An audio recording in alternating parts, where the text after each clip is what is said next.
תהילה לקהל, החלף ענה, יש עלה ממנו מענה לשון. אוכילה לקהל, החלף ענה, יש עלה ממנו מענה לשון. אשר בקלה השיר עוזו, אביע רננו ועד מפעלה. אשר בקעה השיר עוזו, אביע רננו והמפעלה.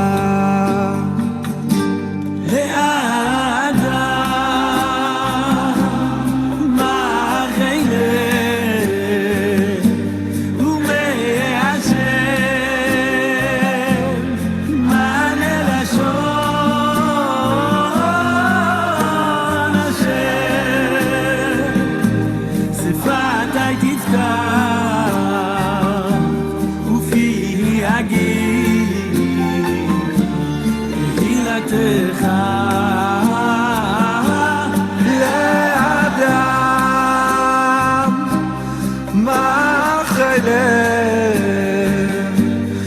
מהשם מענה לשון. השם שפתי תפתח ופי אגיד תהילתך.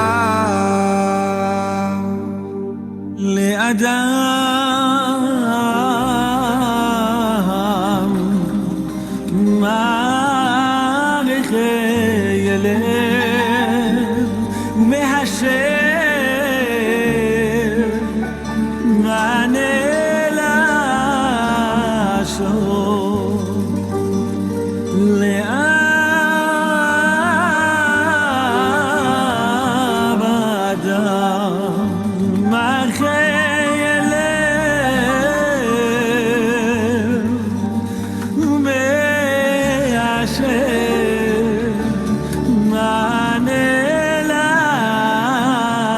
לשון.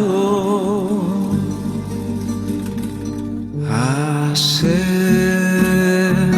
שפתי תפתח ופי אגיד תהילתך. השם שפתי תפתח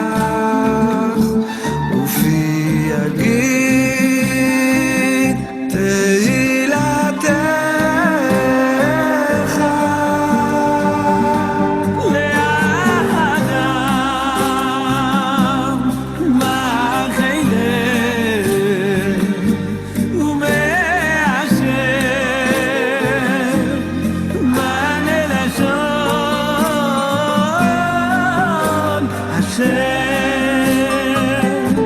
שפתי תפתח ופי אגיד תהילתך.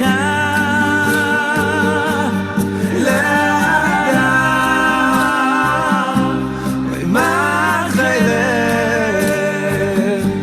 ומהשם מענה לשון.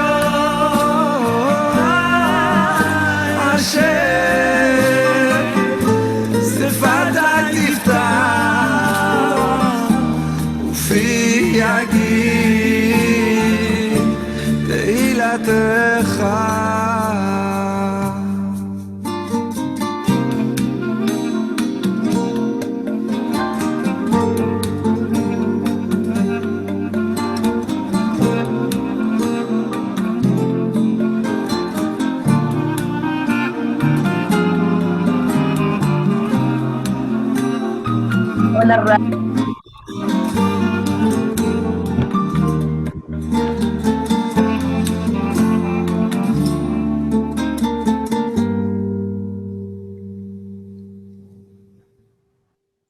Bienvenidas, bienvenidos, Shana Tová, Gmar Hatimah Tová. Estamos preparándonos para Yom Kippur, para el que tiene que ser el día más feliz del año, indudablemente.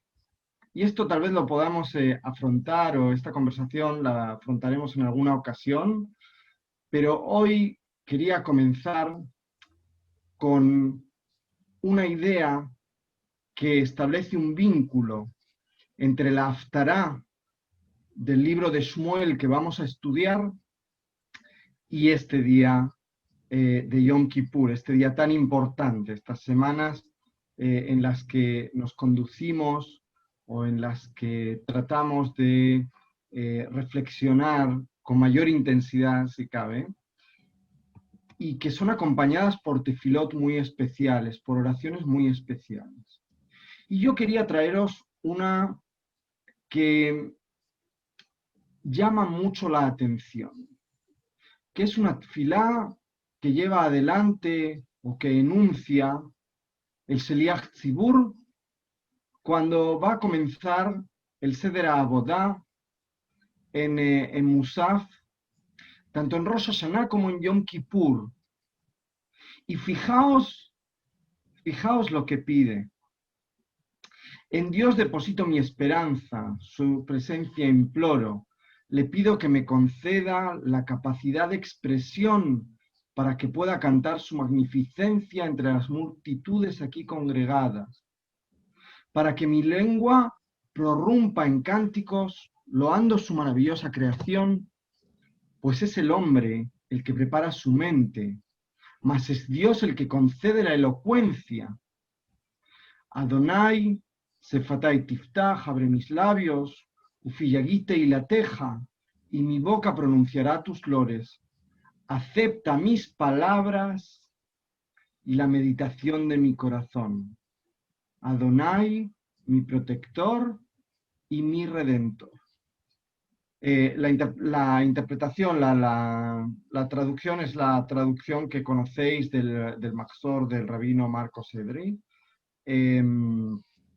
Y esta tefilá es una tefilá que creo que resume perfectamente no solamente la posición o la responsabilidad de quien asume una tarea pública, ya sea un hazán, ya sea un rabino, o ya sea una educadora, un educador, que tienen la tarea de ayudar a que esos labios se abran, teniendo en cuenta que si bien uno va a preparar a cada una de las chicas, de los chicos, y les va a intentar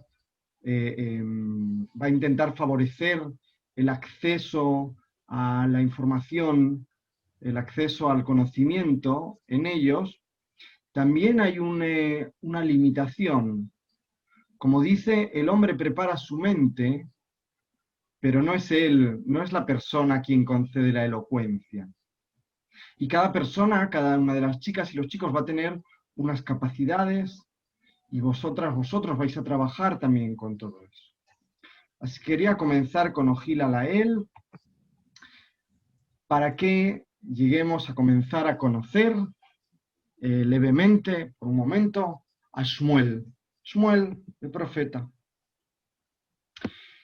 Y antes de que comencemos a hablar sobre la Haftará, antes de que entremos en otros detalles, quería intencionadamente traeros este texto, que pertenece a la interpretación, a la explicación, a la Parshanut de Abarbanel, y que es francamente no solo inspirador, sino también un estímulo que despierta un gran número de preguntas. Y comienza así.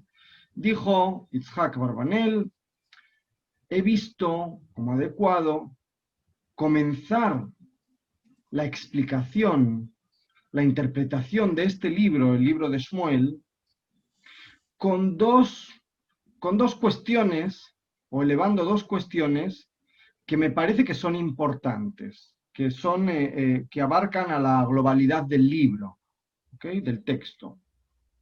Dice una, ¿por qué se llama este libro con el nombre de Shmuel?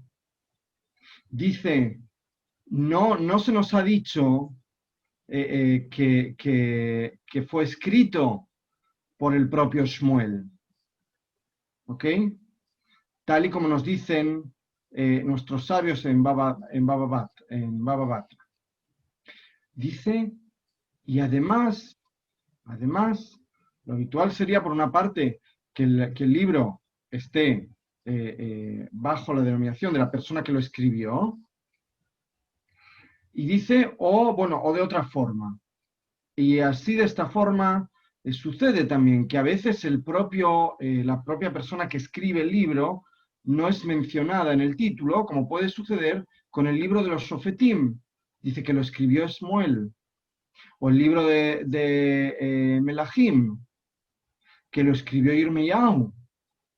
Y sin embargo, a pesar de que lo escribieron, no fueron citados o mencionados o nombrados con su propio nombre. Así que nos dice, ok, posiblemente aquí hay algo más, porque el libro de Shmuel lleva el nombre de Shmuel, pero Shmuel no lo escribió, y si bien es cierto que no siempre tiene por qué ser así, y dice, entonces, ¿por qué? Y ahora dice, y este libro no fue escrito ni en su mayoría, ni en su integridad por Shmuel, sino una pequeña porción. Fijaos, nos dicen una pequeña porción. Dice, podría decir incluso una tercera parte. Y el resto lo escribieron Natán el profeta y Gad. ¿Y por qué no se llamó, o por qué no se le dio la denominación de quien escribió o de la mayoría? Y sin embargo se dio en el nombre de ese actor minoritario. Esta es la primera pregunta que él plantea, ¿okay? Y queda abierta. Ahora, la segunda pregunta dice, tiene también dos componentes, o despierta dos dudas. La primera, ¿por qué no contó el profeta, en este caso, en este libro, todo lo relativo al rey David? Y sin embargo, en Divrei Hayamim tenemos más datos. ¿Por qué Shmuel no relató todo lo referente a David en este texto? Y si la segunda pregunta que se plantea es Lama, ¿por qué? ¿Por qué Esra, en Divrei Hayamim, repite algunos de los relatos, algunos de los textos que ya están escritos aquí? Dice, ¿cuál es el beneficio de que Esra hiciera esto? ¿Acaso hay algún tipo de beneficio? Bueno, y nos dice cuál era la necesidad. Yo quería abrir estas preguntas frente a vosotros, porque me parece que es importante tenerlas en cuenta y tener en cuenta que no somos los primeros judíos en plantearnos cuestiones en torno al texto, en torno a las intenciones, en torno al significado, sino que formamos parte de una larga cadena, Ahora, ¿quién era Shmuel? Este Shmuel que nos dice Abravanel, que escribió un tercio del libro de Shmuel. Shmuel era el hijo de Elcaná y de Hana. Elcaná y Hana. Y vamos a vamos a conocerles un poco más. El Caná era una persona que cada año subía a Jerusalén, alía la Regel, y que cada año además, nos dicen en el Midrash, lo hacía de una forma diferente. En Yilkot Shimoni nos cuentan el Caná y su mujer y sus hijos, y también sus hermanas y todas las personas cercanas a él, peregrinaba cada año. Y iban y dormían durante la noche en las calles de la ciudad. Y toda la ciudad se emocionaba, se sentía conmovida por esta expresión ¿cierto? Cuando esta familia se dirigía hacia Shiloh. Y dice, y les preguntaban, ¿hacia dónde vais? La familia del Caná está encaminándose hacia Shiloh para peregrinar, y la gente que ve cómo se comportan, les pregunta ¿a dónde vais? Y les dicen, y él contestaba, a la casa de Adonai en Shiloh. Y desde allí, desde la que saldrán la Torá y las mitzvot. O sea, sé que han de ser un lugar donde uno aprende. Y les decía además, ¿y vosotros por qué no venís con nosotros? Vayamos juntos. Fijaos lo que hace el Caná. El Caná no solamente peregrina, sino que además invita a la gente de una forma, evidentemente, sin forzar, a incorporarse. Inmediatamente sus ojos se emocionaban, se encendían y se veían lágrimas, ¿cierto? Y les decían, ¿iremos con vosotros? Y ellos contestaban, sí. Y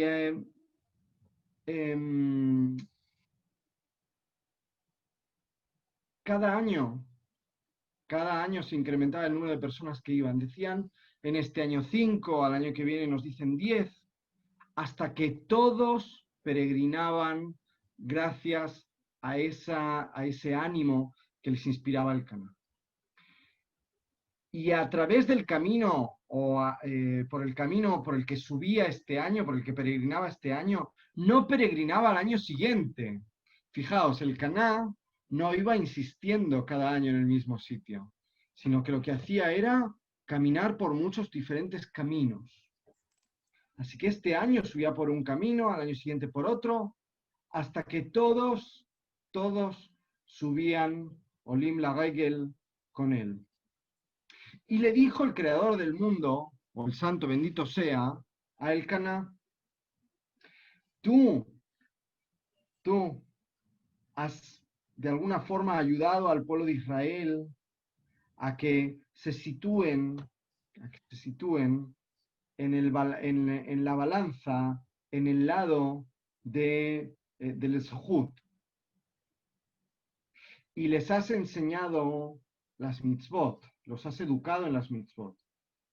Y gracias a ti hay muchos que han conseguido méritos. Ahora lo que voy a hacer para ti, le dice el creador del mundo, es que vas a tener un hijo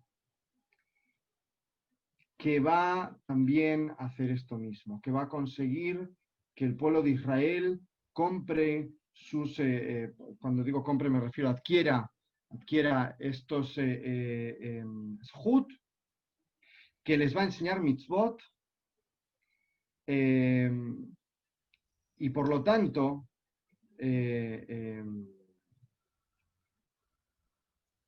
el pago para el Caná, nos dicen, la madeta, se besajá el Caná Shmuel. Así que ahora has aprendido que ¿por qué nace Shmuel? Gracias gracias al trabajo del Caná, gracias al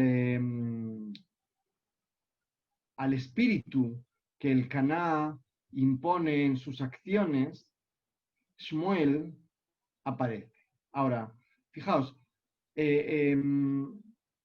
lo que nos viene a decir Hazal, de alguna manera, es que tenemos que reflexionar sobre lo que hacemos, porque nuestras acciones tienen una influencia educativa, una influencia en absolutamente todo. Cuando alguien dice, soy solamente una persona, no puedo cambiar el mundo, y esto lo escuchamos mucho. Fijaos qué ejemplo. El Caná comenzó a peregrinar a Shiloh e invitaba a la gente de una forma agradable, de una forma simpática, no forzando. Y con el tiempo todo el pueblo de Israel subía con el Caná a Shiloh. Y además él le supo seguramente transmitir esto a su propio hijo, a Shmuel. Continuamos. Una preguntita muy corta. Recién, Sí. la macor de recién, ¿de dónde es?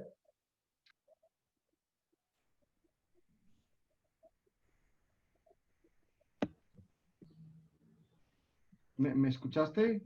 No. No. Yilkutei Simoni. ¿Ok? Bueno, en Tana de Rabbi Eliyahu, Rabá, nos dicen, no solamente que el Caná peregrinaba cada año, sino se preguntan de nuevo por qué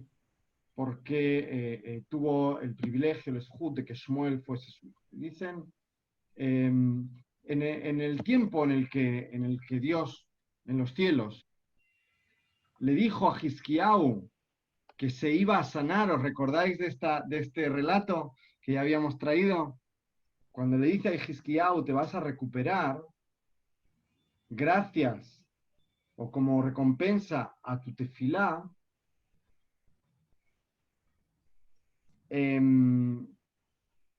también sucede algo similar aquí con el Caná, ¿ok? Y nos cuentan una historia similar, un relato similar al que ya hemos escuchado antes, pero además se nos dice algo muy interesante. Fijaos, yo estoy ya prácticamente en el final. Nos dicen, Akadosh Baruj bohen lebot, libot, uklayot. El creador del mundo es quien puede analizar, ver, explorar los corazones, o sea, el lugar de los pensamientos, y los klayot, los riñones, el lugar donde están los sentimientos. Y dijo el Caná, a el Caná, le dijo lo mismo que habíamos dicho antes, ¿ok? Le dice, Hayeja niotzim imcha, ven sheyachria et kol Israel zchut, ויחנכותם במצוות ויזכו לרבים על ידו. De nuevo, la idea es que existen consecuencias que se derivan de nuestras acciones. Y fijaos, lo importante de todo este texto es esta última frase. Halamadeta besachar maase el Caná Shmuel, ubishar Hizkiá Menashe. La recompensa para el Caná fue Shmuel, o la consecuencia de las acciones del Caná fueron Shmuel. Y de Hizkiyahu, ¿os acordáis que rezó para curarse y que después dijo que en mi tiempo esté todo bien? ¿Me estás contando que va a venir un tiempo difícil? Bueno, que los demás. Dice, de él sale Menashe. Menashe es un rey que fue no solamente cruel, sino que además una persona parece ser no demasiado positiva para el pueblo de Israel. Es la diferencia. Hizkiyahu era un buen hombre. Hizkiyahu hacía buenas acciones. Era una persona de fe. pero tenía esa limitación, por llamarlo de alguna forma, tenía esa tendencia. Hoy lo denominaríamos egoísta, en aquel momento no sé cómo se denominaría. Tenía esa tendencia. Y sin embargo el Caná no. El Caná tenía otro tipo de pensamiento. El Caná además es un hombre de Dios, un profeta que además viene a reprender a la casa de Elí, ¿ok? En Shiloh. Y que además trae las besorot para este pueblo. Y así se nos comenta en el libro de Shmuel, que llegó Shmuel, el propio Shmuel, y le dice a Elí, le trae una nebuá, y le dice, Veloyes aquí en Beiteja, Kola Yamim, no va a volver a ver uno que sea el Cohen Agadol de tu familia. Y así sucede después. Y esto tiene una gran importancia, ¿ok? Esto tiene una gran importancia porque ¿recordáis cuando hablábamos de Yirmiyahu? ¿Recordáis que hablábamos sobre a qué familia pertenecía? Cómo había sido el pasado de esa familia, dónde habían estado residiendo y viviendo. Elí es en este momento, en el momento en el que, antes del nacimiento de Shmuel, en el momento en el que Caná viene a su peregrinación en el templo de Shiloh, es el Cohen Agadol, o sea, es la figura más importante. Imaginaos la tefilá de Yom Kippur sin Abodat Cohen Agadol. No habría nada, no tendría contenido, nos faltaría una parte muy significativa del servicio. Ese era el tafkid, ese era el papel que tenía el Cohen Agadol Elí, un papel central en la vida espiritual del pueblo de Israel. Pero sus hijos y su casa parece ser que se corrompieron, ¿cierto? Lo sabemos por lo que nos dicen en el propio texto del libro de Shmuel.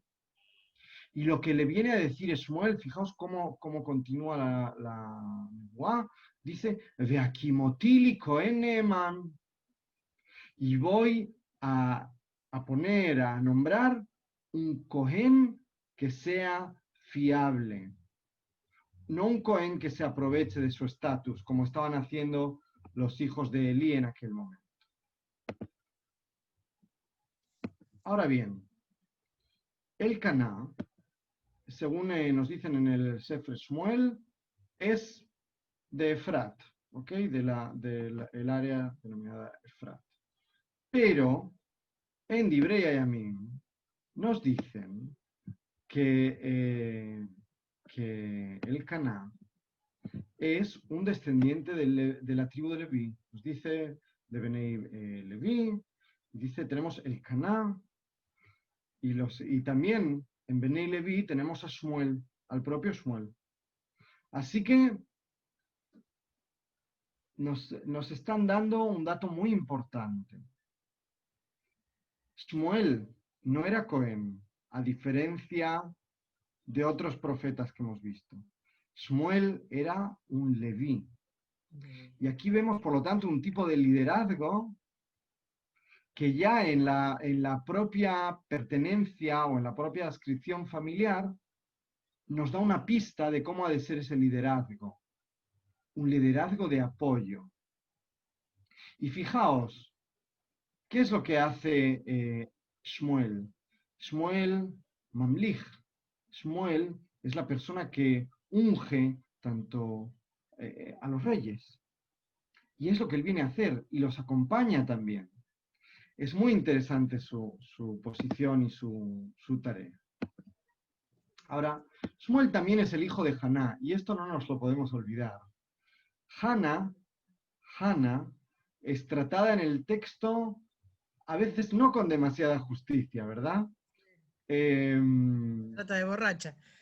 Si bien ella, ciertamente, si bien ella también tiene la capacidad de ser asertiva.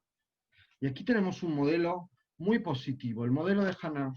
El modelo de Hannah, que es una persona que está sufriendo, está pasándolo mal porque tiene una preocupación, tiene una inquietud, y sin embargo también sabe y está convencida de que puede hacer algo. En primer lugar, sabemos que ella reza, pero ella también podría haber desistido y haber dicho, ¿para qué peregrinar cada año tantas veces a Silo? ¿Ok? ¿Para qué todo el tiempo estar subiendo a Silo? Y sin embargo, no desistió. Ahora, Hannah, lo primero que nos dicen de ella es que no tiene hijos. Y esto lo sabemos, conocemos el relato. La segunda cosa que sabemos de Hannah es que es una persona que reza. No tiene hijos y reza. Y fijaos, la descripción en el texto de Shmuel de Hannah, en ese momento en el que reza, nos dicen Vatakom Hannah acharei ochla beshilo veacharei shotá. Nos dicen se levantó, se alzó, ¿okay? Hannah, después de haber comido y de haber bebido en Shiloh.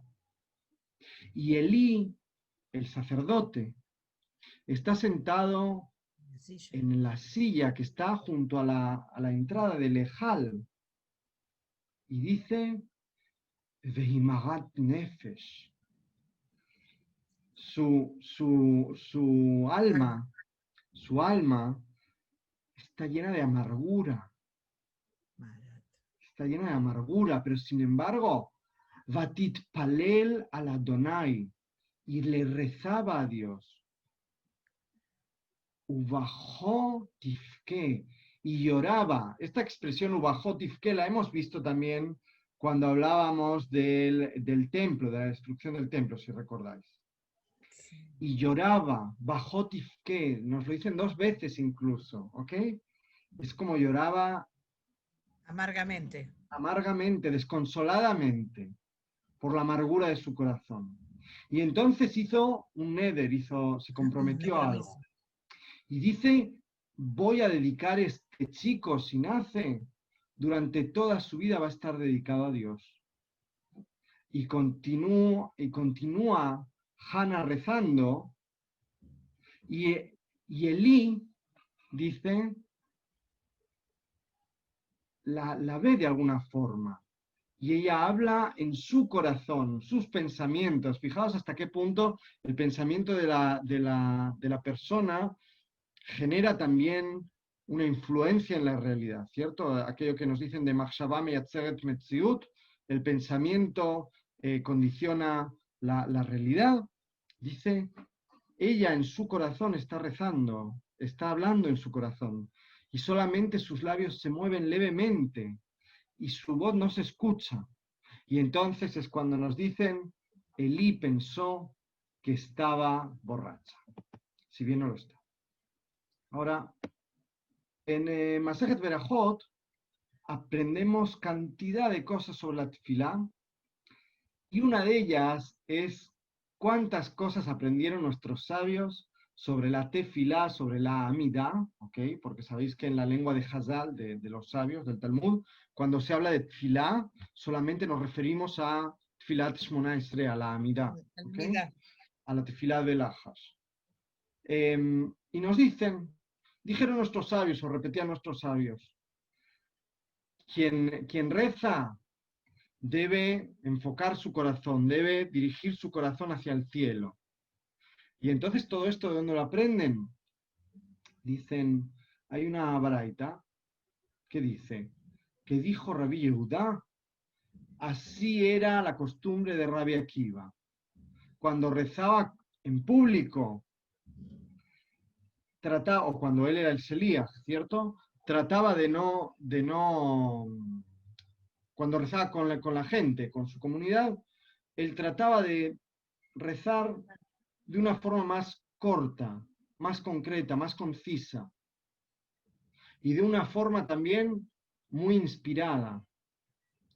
¿Ok? Mekatzer beolé. Él avanza, ¿ok? En la tefilá. ¿Para qué? Para no hacer que la gente esté horas y horas y horas en el servicio. Fijaos, este es un concepto tirja de tzibura, litroach et tzibur, muy importante. El Sheliach Tzibur no puede generar sufrimiento al Kahal, ¿ok? Haciendo una tefilá muy larga. Y dice, y cuando rezaba él solo, si había una persona que lo veía al entrar y lo veía en una posición, salía, ¿ok? Y lo veía en otra. ¿Y por qué? Nos dicen, por las kriot veistajabuyot, porque se inclinaba y se reclinaba. Ahora, continúan analizando el tema del Tfilat Amidah y llegan a la cuestión que es referente a si la persona debe de hacer sonar su voz o no. Y nos dicen, Yahol Yashmia Kolovit Filato, y puede hacer sonar su voz en la tefilá, y dice, ya dijo Hana, que varme fogash al yadei Hana. Fijaos, Hana viene y establece algo, ¿ok? Shenehemar vekolalo yishma, lo yishama, y su voz no era escuchada. O sea, Hana se viene a incorporar de alguna manera a un conjunto de personas sabias que transmiten el conocimiento de cómo hay que hacer las cosas, y entre otras, el servicio que hoy tenemos, el servicio, la tefilá, que viene en sustitución de los sacrificios del templo. Y Hana es por eso que aparece en nuestras tefilot, cada mañana leemos esta porción de Hana. Ahora, preguntaban cuántas alajot fueron aprendidas de Hana, ¿ok? Dicen la primera, y Hana medaveret al libá, o sea, habla en su corazón.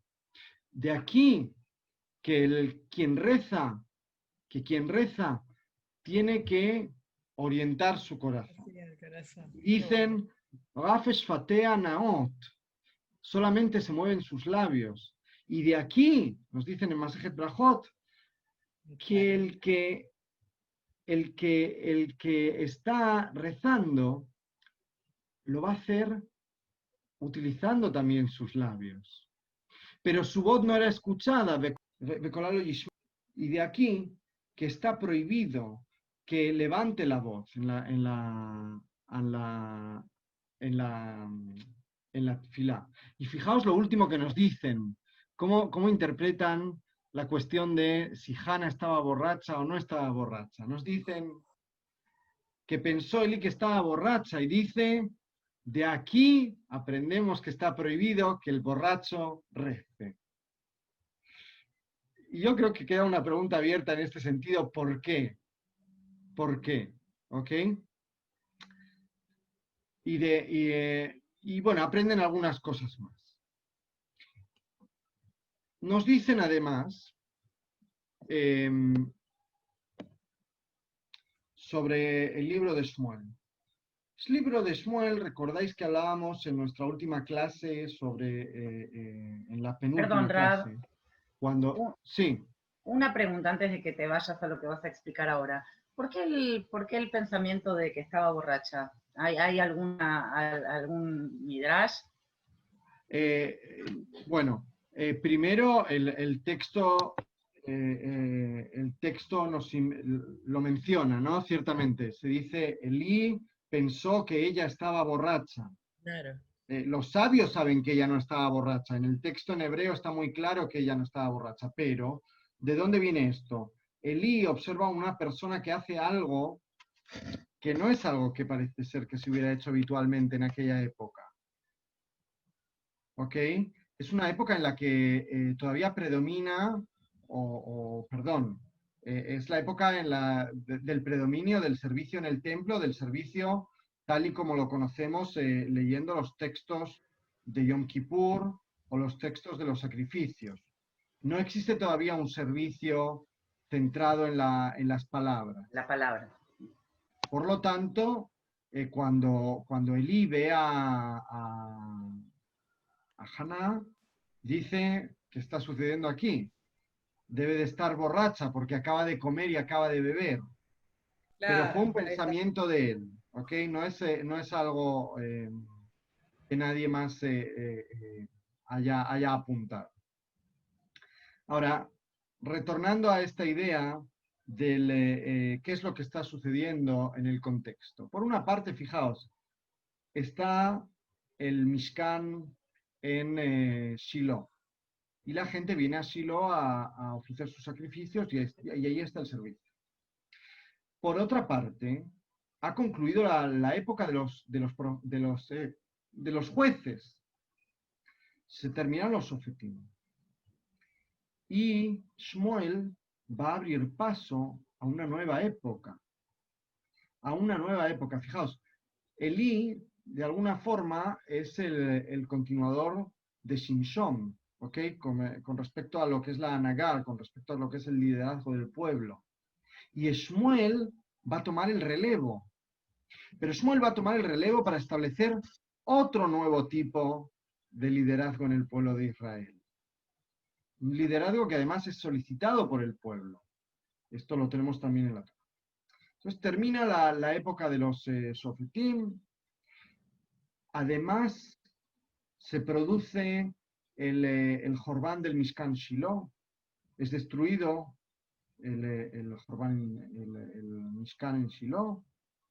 También, como os decía, tenemos un nuevo liderazgo, porque comienza Beit David, pero antes tendremos también que ver a Saúl.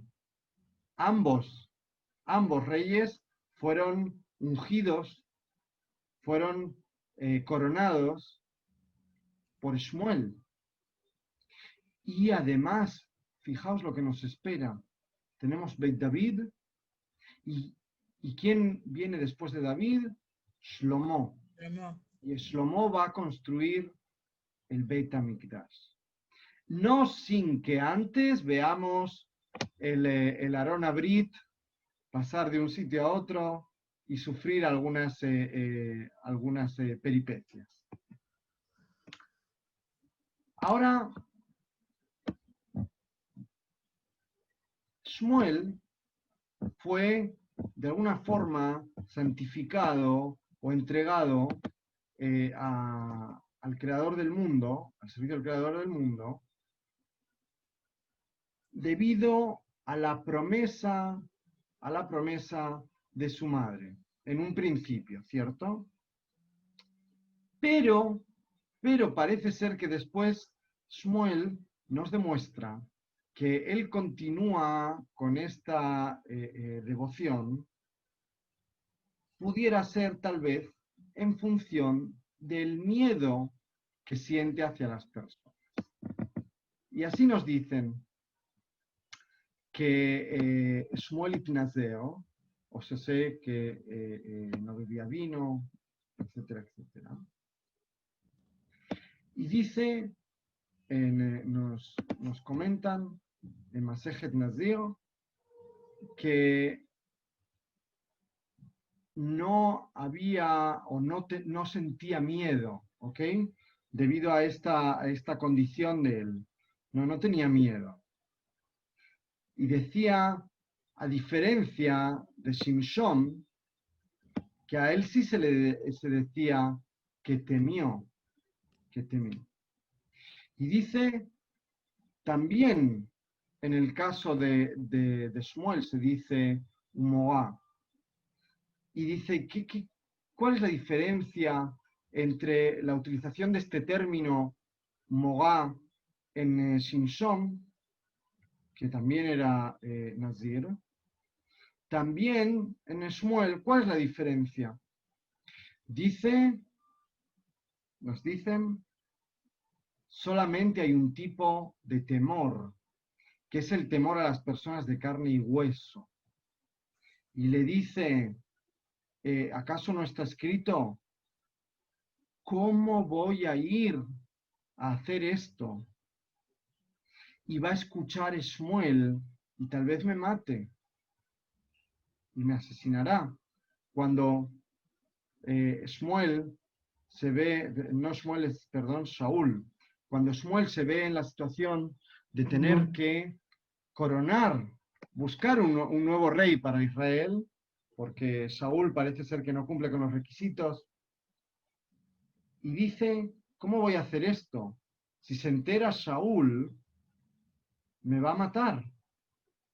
Y entonces dicen, en aquel momento ya tenía Moab, ya tenía, sentía pánico, miedo sobre las personas. Entonces, fijaos, Shmuel es una persona que es bendecida y que es dedicada desde su nacimiento al servicio divino. Pero, a pesar de todo lo que haya podido ver, a pesar de ser profeta, nos demuestra que también sentía miedo, de las otras personas. Y que a pesar de ese miedo, de cualquier forma, continuó desarrollando su tarea. Ahora, el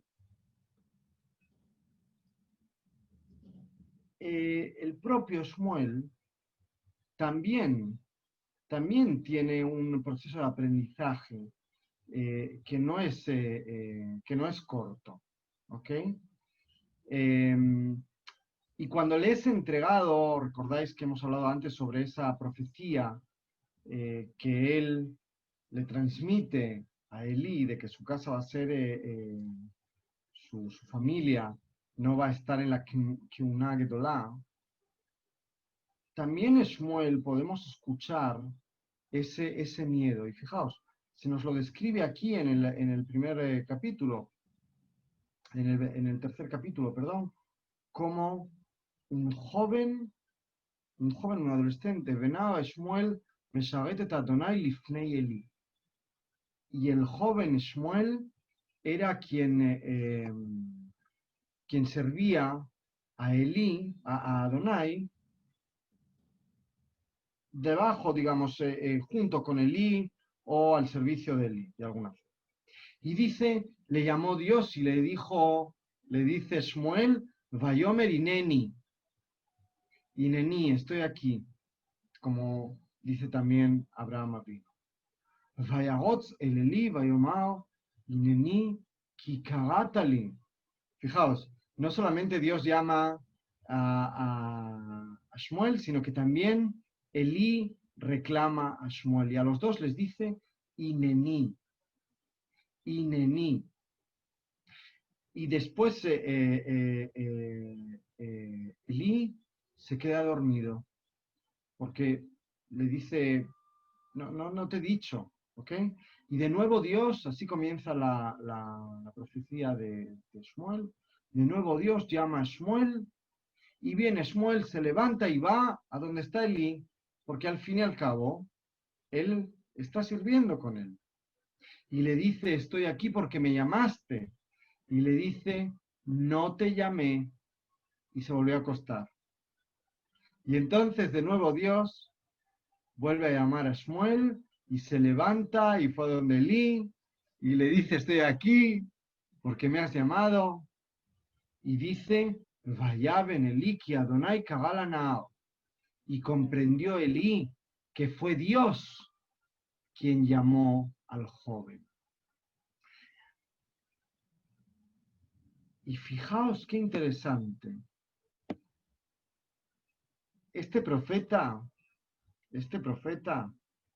necesita ser llamado 3 veces para que otra persona sea quien se dé cuenta de que él es profeta, de que es Dios quien está hablando con él, quien se está manifestando. y ahora vemos la respuesta cuando es consciente Shmuel de cuál es su papel. Dice, Vayomer Shmuel, Daver Kishomea Abdeja. Y dijo Shmuel, habla, pues está escuchando tu siervo. Fijaos qué interesante. En primer lugar, no comprende qué es lo que está sucediendo y qué paralelismo con la vida, con cualquier experiencia de la vida. En primer lugar, necesita que lo llamen una y otra vez y él acude a otra persona creyendo que en esa persona va a encontrar una respuesta. Pero no es esa persona quien le va a dar la respuesta y la persona le dice 3 veces, no soy yo quien tiene que responderte, no soy yo quien te está llamando, no soy yo quien te está demandando. Y es esa otra persona también quien le ayuda a abrir los ojos. Y en ese momento Shmuel adquiere la capacidad de comprender cuál es la importancia de su tarea. Ahora, no solamente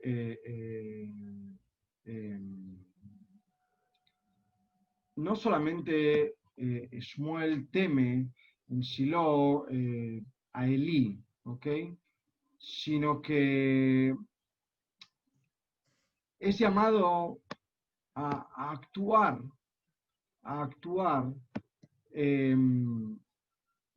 y a decir de verdad algunas cosas que no son sencillas, a transmitir a Elí algo, un mensaje que no es fácil, porque fijaos, cuando le tiene que decir en aquel día le di la posibilidad de, por una parte, ser el Cohen Agadol, pero voy a tener que cumplir todo lo que ya dije sobre la casa de Elí y voy a tener que quitarles el tafkid.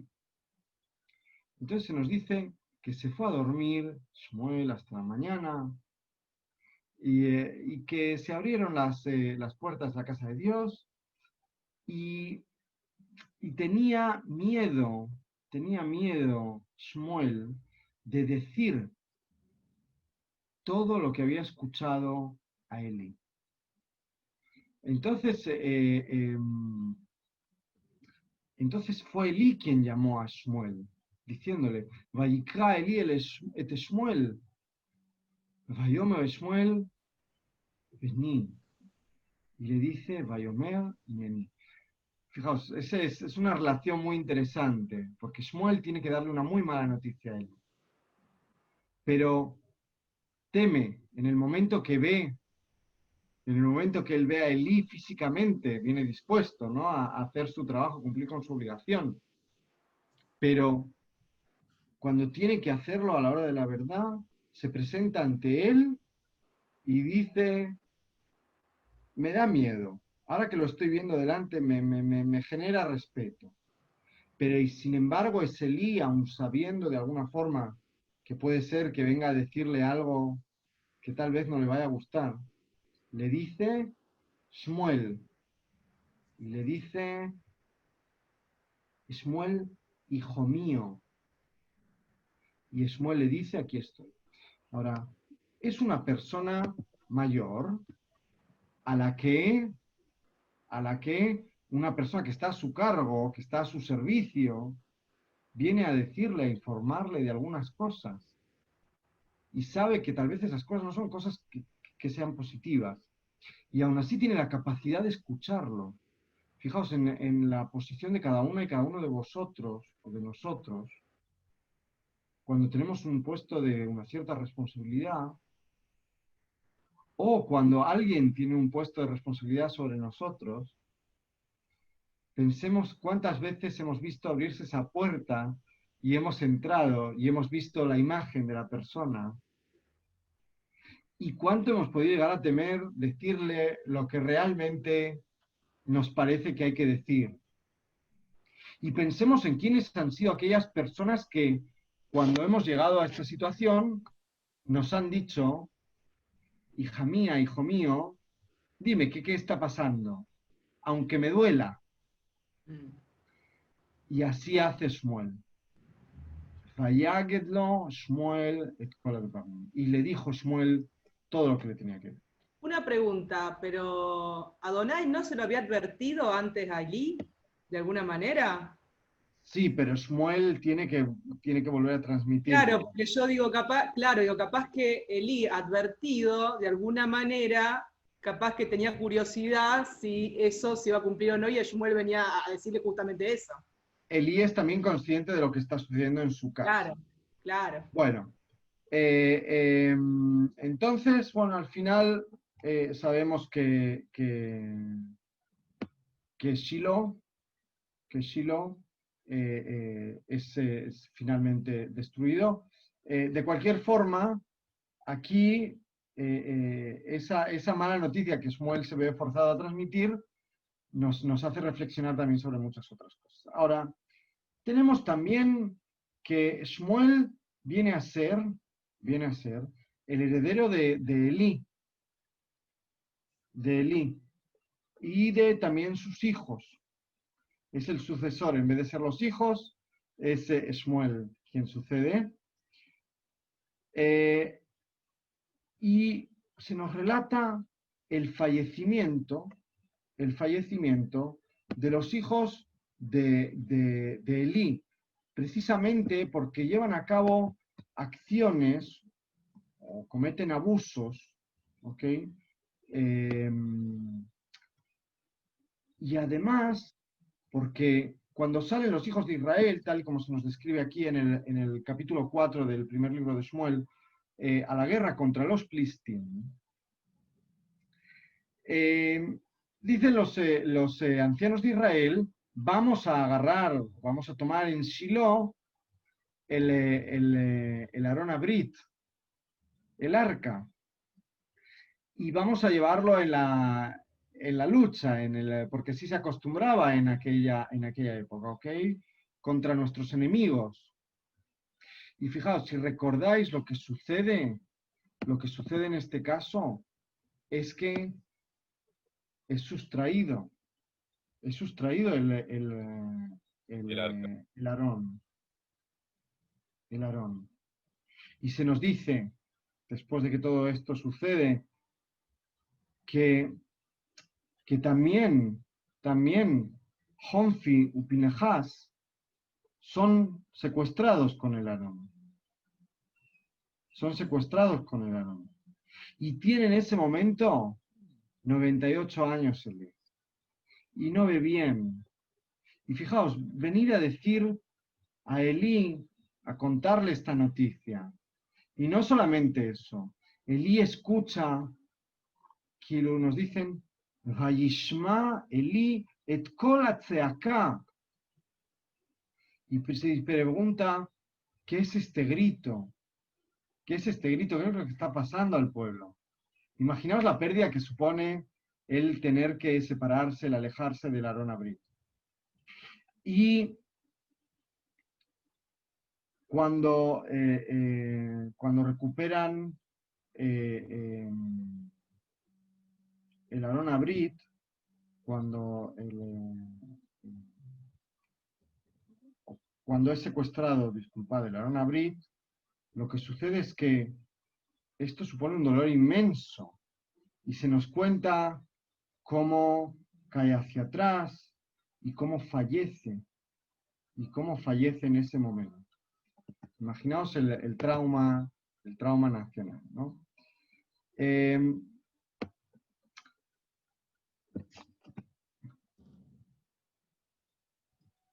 Bueno, en Shmuel, como os decía antes, hay un cambio de estrategia, que es pasar a la estrategia de escuchar al pueblo, ¿ok? Y viene el pueblo a pedirle, de alguna forma, a Shmuel, nos dicen, Vayaka asher zaken Shmuel, cuando ya era mayor. Y cuando sus hijos estaban siendo los jueces de Israel, ¿ok? Nos dicen que sus hijos han puesto, dice, Velo al Jubanav Bedraja. No fueron sus hijos por su mismo camino. Fijaos, Shmuel parece ser el sumum de la perfección. y a diferencia del Caná, no parece disfrutar del zhut, del beneficio de tener hijos que sigan su camino al 100%. Y dice, Vayitu acharei abatzá, vaychu shohan, vayatu mishpat. Hicieron tres cosas. Se volvieron sedientos de riqueza, se dejaron sobornar y además torcieron el juicio. ¿Ok? Entonces se juntan todos los ancianos de Israel y vienen a Shmuel.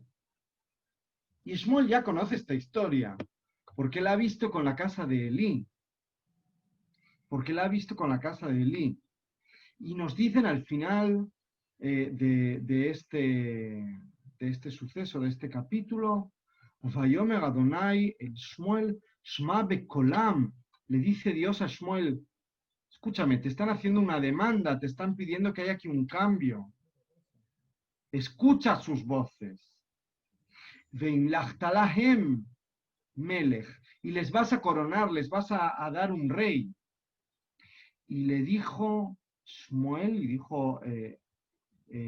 Shmuel a la gente de Israel que cada uno vuelva a su ciudad. Fijaos, los hijos de Israel vienen donde está Shmuel a quejarse de una situación injusta. Shmuel podría haber protegido aquí a sus hijos y haber dicho, no, pero no debe ser para tanto.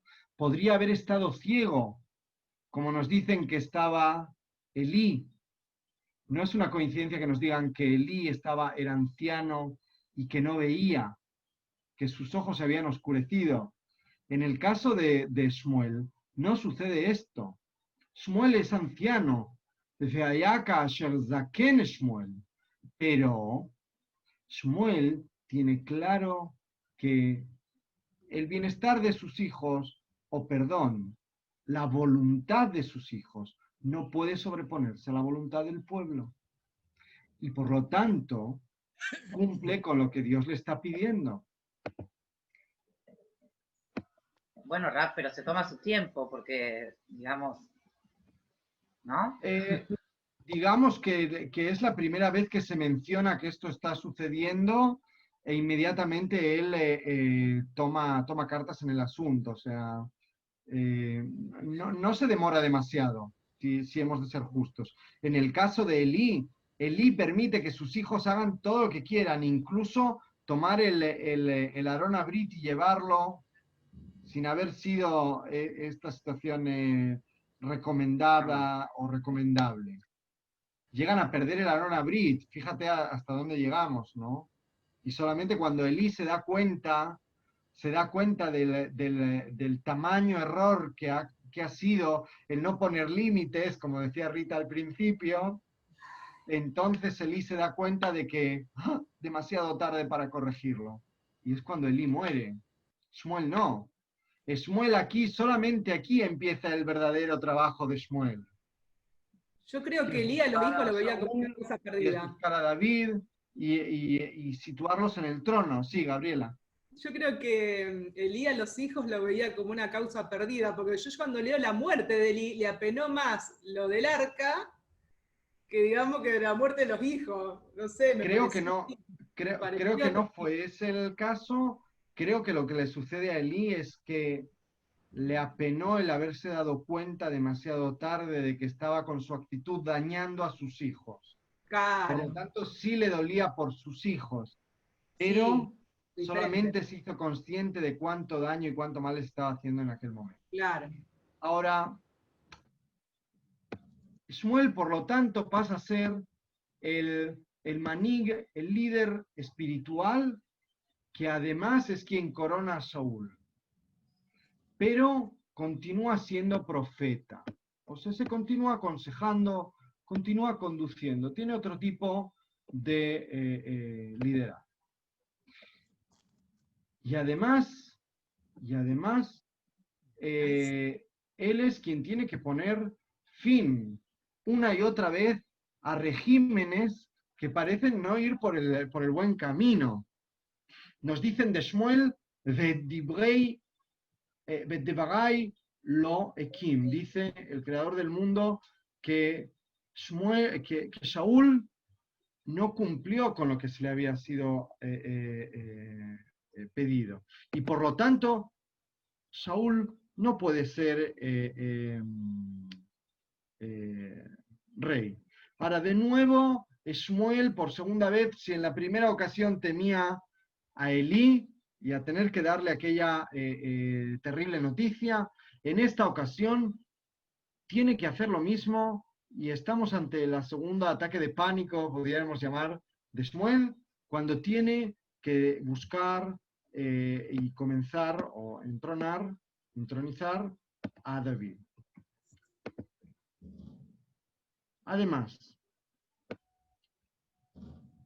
nos dicen que todos, digamos, hemos escuchado en Tilim, Moshe ve'Aaron bekohanav u'Shmuel bekorei shemo. Este pasuk, este versículo en Teilim, parece venir a generar una interrelación o algún tipo de relación, algún tipo de comparación entre Moshe y Aarón en su sacerdocio, en su tarea, y Shmuel. Parece que no, en este pasuk nos vienen a poner dos figuras que pesan lo mismo, Moshe y Aarón y Shmuel. Y fijaos por qué, porque en Shmuel lo que tenemos es el líder que acompaña al pueblo en las decisiones, el líder que también comparte el poder con otros líderes, no es un líder exclusivo, igual que no lo son Moshe y Aarón, hay una división en el liderazgo, hay un liderazgo espiritual, hay un liderazgo de otro tipo. También con Shmuel vemos esto. ¿Ok? Bueno, y la Haftará nos va a quedar para el próximo encuentro, pero yo quería compartiros una última idea antes de que terminemos la clase hoy, que tiene que ver con Yom Kippur. Se acerca Yom Kippur, es un momento de profunda reflexión, es un momento en el que tratamos de aprender, de mirar hacia adentro. Y os traigo un ejemplo de un piut, un poema litúrgico, escrito por una mujer en el siglo XVIII. Y es una joven que se llama Freja Bat Yosef, o Freja Bat Abraham Bar Adiva, ¿okay? Depende de cómo aparece mencionada. Ella no era solamente una mujer, sino que era una mujer que ejercía el liderazgo en su comunidad. Era lo que hoy llamaríamos una rabina. La primera rabina del mundo no fue ordenada en el siglo XIX, o en el siglo XX, perdón. En Marruecos, en Túnez, son los dos sitios donde Freja tiene un papel, donde comienza y termina su existencia. Había mujeres que eran no solamente estudiosas de la Torá, no solamente profundas conocedoras del hebreo, ella escribe en hebreo y tiene un hebreo perfecto. Y el hebreo de ella no es un hebreo aprendido en un ulpan para Olim Hadashim. El hebreo de ella es el hebreo del estudio sistemático de la Torá. El hebreo de ella es el hebreo de una persona con una gran sabiduría y con un gran conocimiento de las fuentes rabínicas, de las fuentes tradicionales, con el hebreo de una estudiosa de la Mishnah y del Talmud. Es el hebreo que ella habla y en el que ella escribe. Lastimosamente, no se han conservado muchas de sus obras, pero sí que se conservó esta en concreto. Y es un poema que, igual que vamos a ver en la Tefilá de Haná, que habla desde el lugar del, no voy a decir el sufrimiento, pero sí voy a decir desde el lugar de la amargura en el corazón. Ella vive una época muy complicada, hablando geopolíticamente sobre el norte de África. Una época en la que diferentes reinos o diferentes shelitim están desestabilizando la zona y tiene que huir con su familia de Marruecos, junto con una gran cantidad de población de la zona de Marruecos, judíos y musulmanes, que tienen que irse hasta Túnez, porque Argelia genera un conflicto, ciertos gobernantes argelinos, ¿ok?, entran en guerra. Y lo mismo, este conflicto les persigue en Túnez. Y en Túnez se ve encerrada en una situación terrible. ¿Y qué es lo que pide aquí ella en esta tefila? Pide que Dios escuche a Bat Yosef, pero se refiere al Knesset Israel, que escuche su oración, que les permita llegar a la tierra de Israel. Fijaos, siglo XVIII, una mujer. Lo que vamos a hacer, con vuestro permiso, tenéis el texto aquí en castellano, traducido al castellano, y vamos a escuchar os invito a que escuchemos juntos, para cerrar nuestra clase, este piut. Os voy a enviar el link, lo tenéis ya también en la carpeta compartida, pero os lo voy a enviar también después, y Ojila Lael, y quiero que leáis el texto, y después quiero que me transmitáis algunas de las ideas. Nos quedan 2 minutos, está claro que quien tenga que salir de la clase para continuar las actividades puede seguir. El texto, os voy a enviar los links para que lo tengáis.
תהי אוכלת מיד מיד וישמע אלי, מיד מיד ישמע אלי.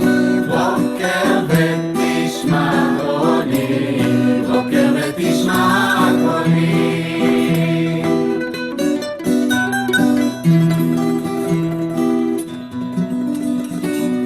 אבי ברוב רחמך, אך אשמושיענך, ועשה למען שמך, כל חטא כל חטא יכולי, כל חטא כל חטא יכולי. בוקר ותשמע קולי, בוקר ותשמע קולי.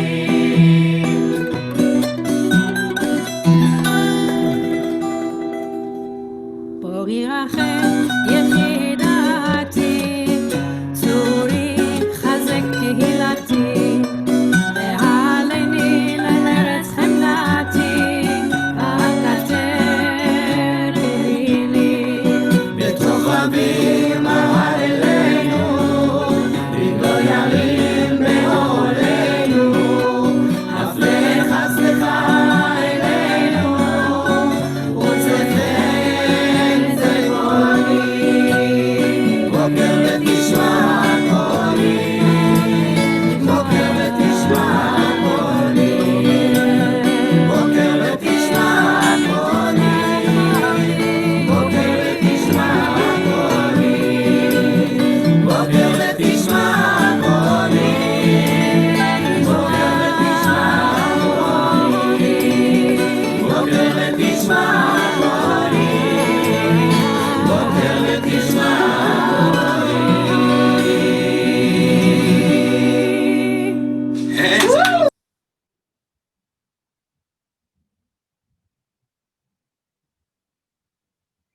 Ok, yo os voy a pasar un link. En ese link vais a encontrar, por una parte, la